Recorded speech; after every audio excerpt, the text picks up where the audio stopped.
Welcome back. This is a continuation of the earlier video. So we have seen how to iteratively map data using map function. We have seen order by, min by, filter, max by, distinct by. So now let us start with remaining topics. First, let us see, let us try to understand about group by function. What is this group by? Very interesting one. It will be useful for a lot of scenarios. Please concentrate. See, I just commented out, and right now I'm having only products displayed. Each product has brand name HP. For HP, there is only one product. For Apple brand name, there are two products.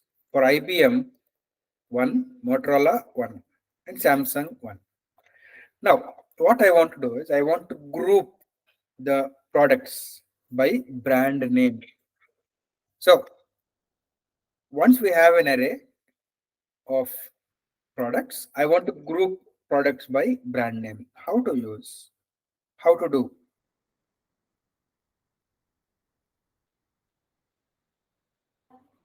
There is a function called as group by. So let us try to use group by.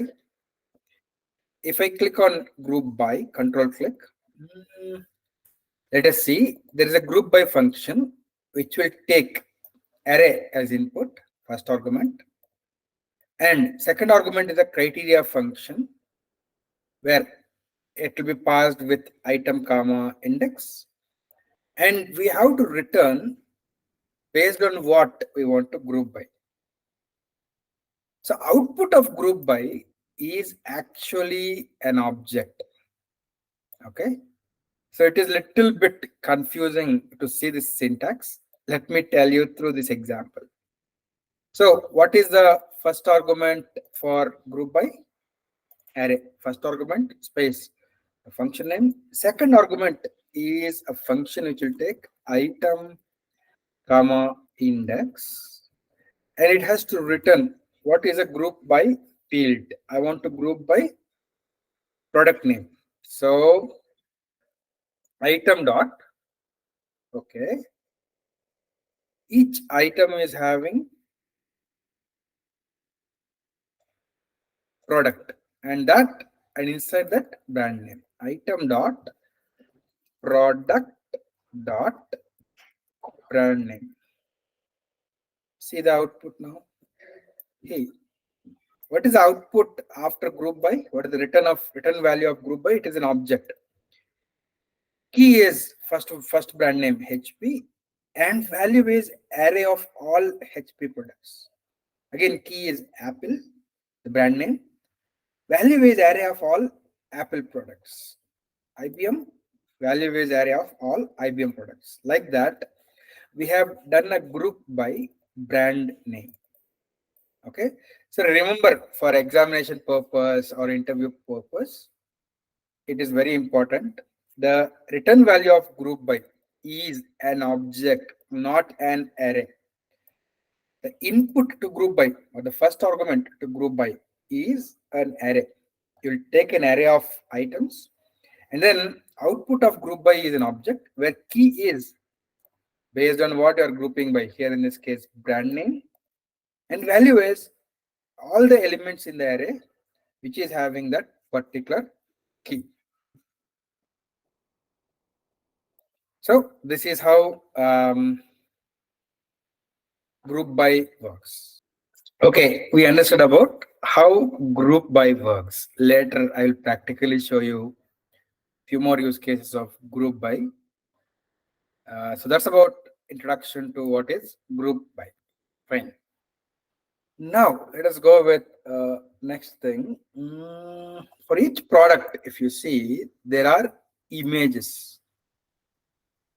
Well, when I'm mapping, I also wanted to map images here. So let us see here how to actually use images. Okay, see here. I wanted to write images. images colon item dot images. Item dot images. The value is actually this one, key value pairs, right? This is object. But I want images as array of values. So, dot star image will give me array of images. Okay. So actually what I want to do is I want to iterate over each element in the array and I want to emit key value pairs, IMG as a key. Okay. So let me tell you again.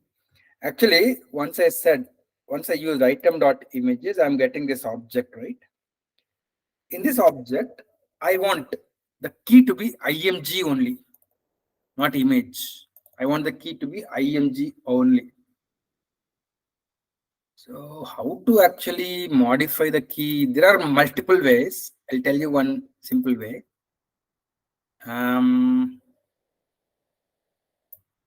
So first of all, I will actually use dot star image to get array of all the values. Dot star image. I'll get array of all the values. Now, you know how to iterate over each element of the array by using map. Map.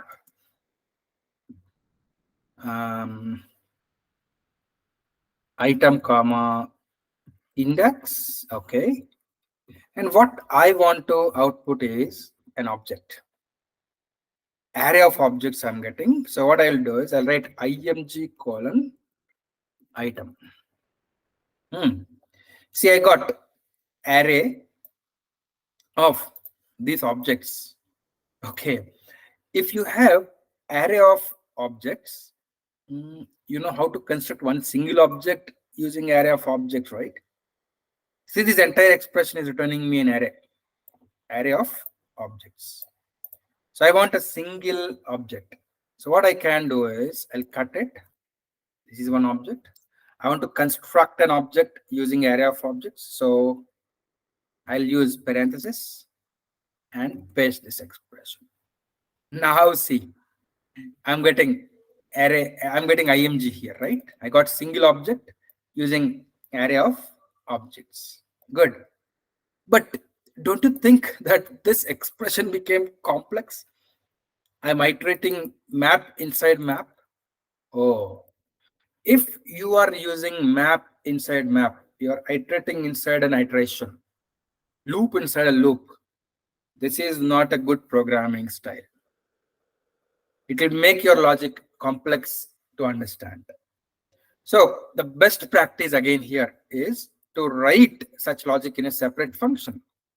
So better what I will do is I will write a function fun get images, which will take images of type array, and this will return. So what I can write is here, I can use images map, excuse me, images map, item, and I will just write here, img colon item. Okay. This is the expression which I wrote. But I want this actually give you an array. First of all, let us replace this entire thing by calling a function. I'll call get images, and this takes array of images, right? So it is item dot images dot star image. This is giving the array as array. See what I am getting. Sorry, star image. Okay. So I'm getting here array of objects.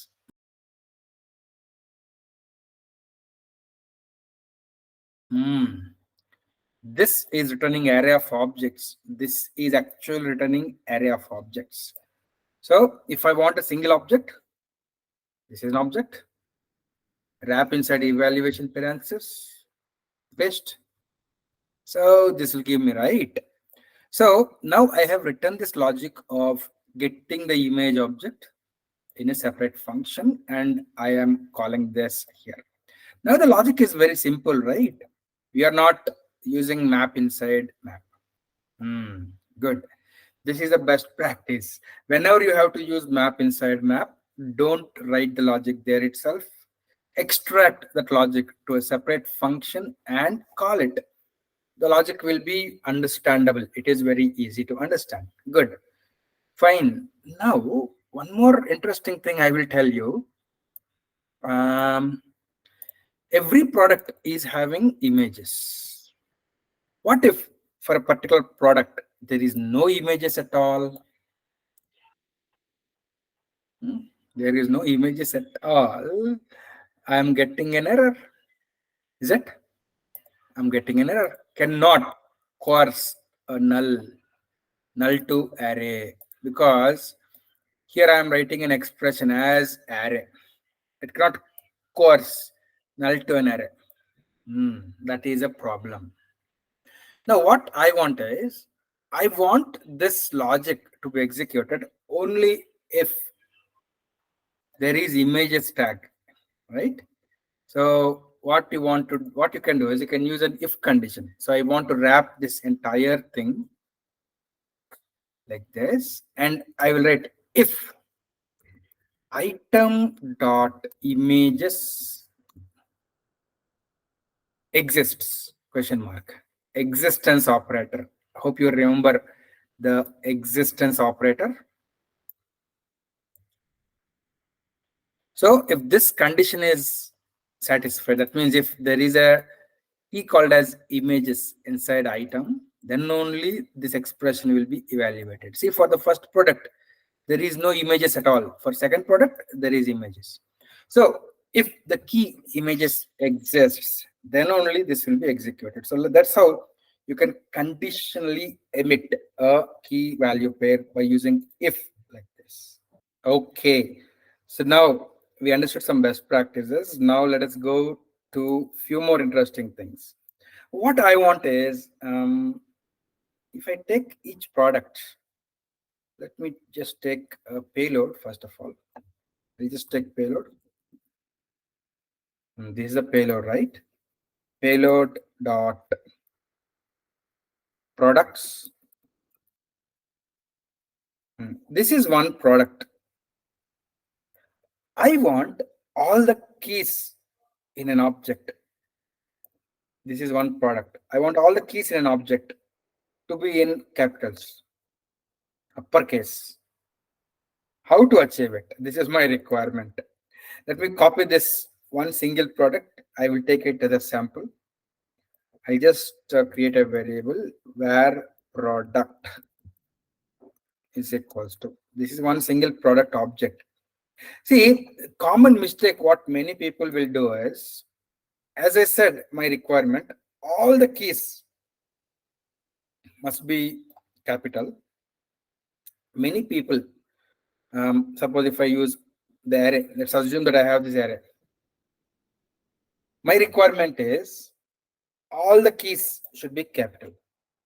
Normally what everybody does is they will start thinking of modifying this array, the entire array, to have capital keys. Now that is not the approach. First I will take one single object. I took one single object by just actually writing payload dot products. I understood how a simple object will look like. This is one simple product. So I have taken this in a variable. Now let us work step by step, divide and conquer. If I have one single object, how do I actually transform it to have all uppercase keys? Let us start. Okay. Now what I want is, I want to iterate over each key and a value pair of an object and map this object to another object. So if you want to map each key and value pairs of an object to another object, there is a function called as map object. Let us see what is this map object. I'll just write map object and I'll press Control and click here. See this map object function. What is the first argument? It is object. Second argument is a function which will take value comma key comma index and it will return the object. Let us see.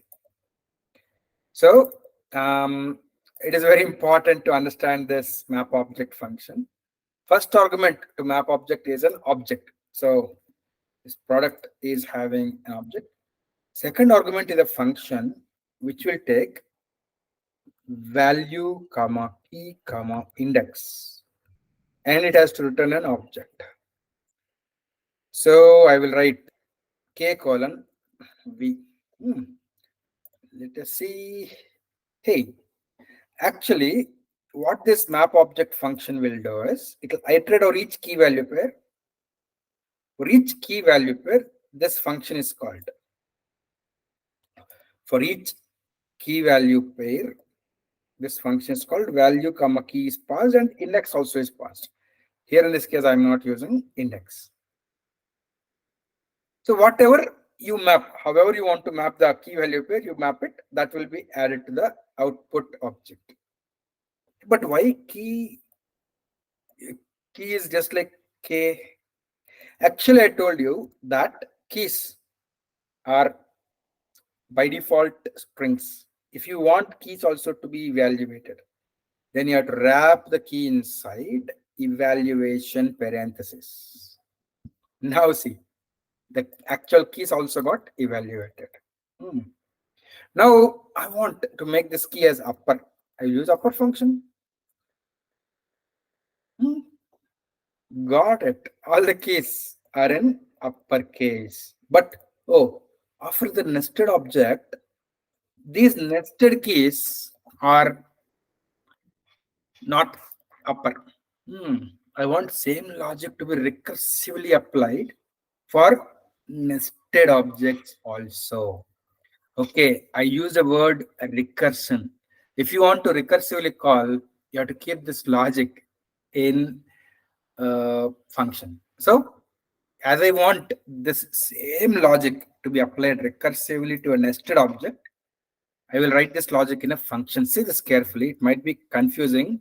If required, go back and watch again. Okay, fine. I'll write a function, fun, convert keys to upper. This is what my function has to do, convert all the keys to upper. It will take an object and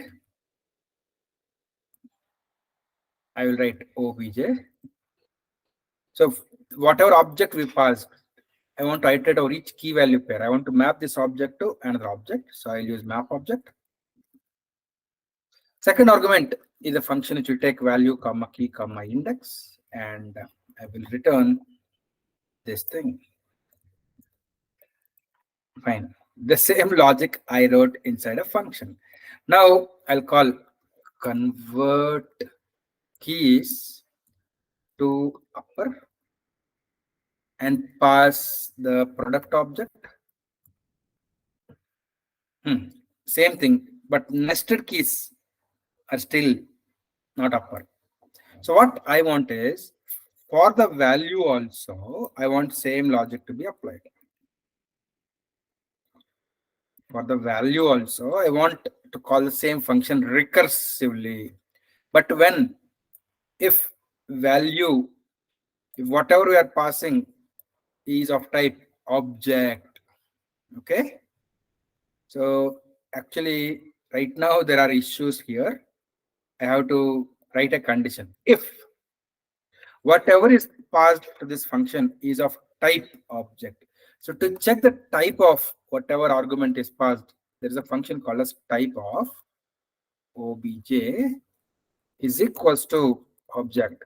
This will check if it is object, then only execute this logic. If it is not object, if it is like simple type, like string or number or so, else it will go to else part and just return whatever argument is passed. See? So if the value is a simple type like string or a number or so, just return as it is. But if it is of type object, then we are mapping through each key value pair and converting the keys to upper. See, now the entire object is in capitals. Okay. Now I'll do one thing. Actually, this offer price is a number. I want this offer price to be a number. And I want this value to be a date. So I'll write as date. See, this is a date object. And this also I want to be a number. Actually, as I am actually making the output as DW, you are getting like this. This is a number and date is represented like this. This is the number and rest all are strings. Now, what I want is, I want to do date formatting. If the value is of type date, I wanted to do date formatting. If the value is of type number, I wanted to do number formatting. Let us see. What I will do is, I want to check else if type of obj is equals to date. Then I want to write date formatting. Obj, if it is of type date, as string, you know how to do formatting. Format. I want to give dd dash mmm. Okay. Else, I want to just return obj. Now, do you see 29 June it came? If I convert it to JSON format, this as and all will not be there. If I write it to as application/JSON, see, date formatting is done. Okay, and number formatting also I want. What I want is, after every 3 letters, I want to add a comma for numbers. See how I'm going to do. I'll again write else if type of obj is equals to number, then I want to do number formatting. Obj as string format hash comma hash hash hash. Else return the original obj. So number capital N, sorry. Yeah. So now do you see a comma introduced after every 3 letters on the right, comma is introduced. Let us see. I'll give few more zeros. See, after every 3 zeros, comma is introduced. This is number format. So just for an example, I showed you how to use if else, and how to do date conversions, number formatting, etc. But this logic, I'm not feeling good. Writing too many if else, the logic is not so good. I hope if you have some programming knowledge in any other programming language, can you replace this lot of if else with something? Switch case, right? Switch, and you can have multiple cases. Similar to switch case, here in Dataweave, we have match function, match operator. So let us see how to use match to actually achieve the same thing instead of using if else. Fine. So same logic, I'm going to write using match. You'll understand how to use match. It is very important. Let us see.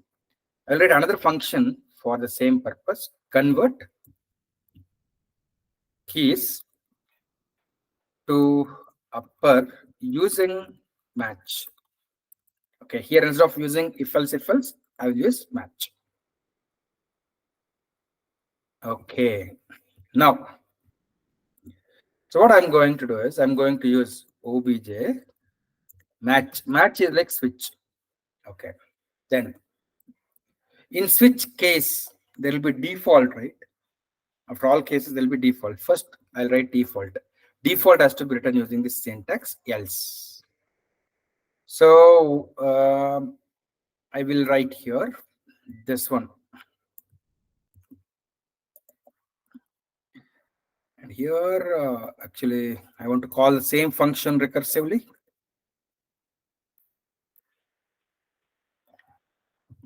Fine.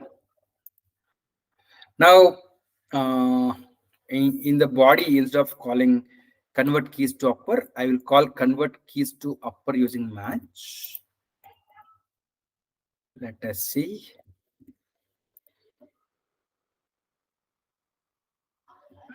Okay.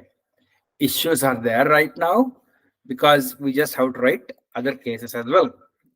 I will write a case. I want to check where obj is string. I just wanted to return the obj itself. Then case is number. I wanted to return this expression. Then case is date. I wanted to return this expression. Now, there are no errors, and do you see the same output? Yes. So this is the syntax of how to use match. Match is like switch case default. First argument is the input, and that we're comparing using cases. So here we're writing if obj is string, this is the logic. Is number, this is the logic. So instead of using a lot of if else, we normally use something like match. Okay. So that's about the mapping, iterating over an array and mapping, iterating over an object and doing mapping. And in this process, we understood some best practices as well. Okay. Now, what I want is the function is ready. What I want to do is in the products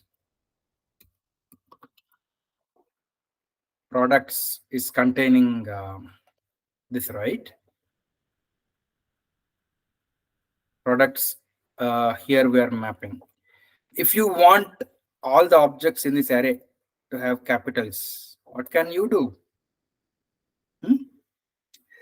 This entire object, this entire object you have to pass as an argument to this function. So let me do that. You'll get all the objects in this array in having upper keys. So I'll call this function convert keys to upper using match and pass this entire array, this entire object, whatever I'm mapping.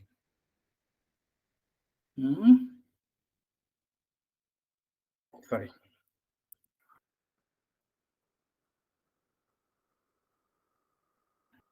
This one.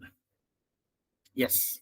See, for the entire array, all elements I map to objects with capital keys, right? So what if I want all the values also to be capital? All the values also to be capital? What I can do is, can I call here upper?